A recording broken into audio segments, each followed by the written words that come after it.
ঈদের ছুটিতে বেশ কিছুদিন বাড়িতে কাটিয়ে আসার পর যখন বাসায় আসি, ব্যালকনিতে যাওয়ার পর মনটা একদম খারাপ হয়ে যায়।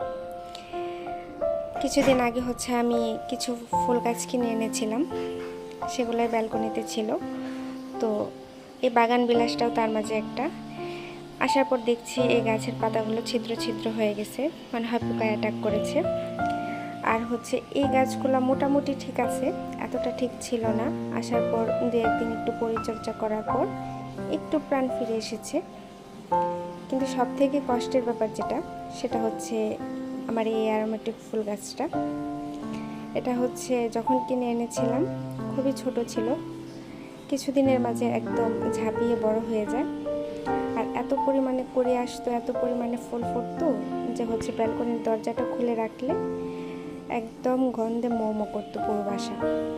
তো এইবারও বেশ কিছুই করে এসেছিল, কিন্তু আমার বাড়িতে যাওয়ার ফলে গাছটা একদম শুকিয়ে যায়, কড়িগুলো পর্যন্ত একদম শুকিয়ে নেতো নেতো হয়ে যায়।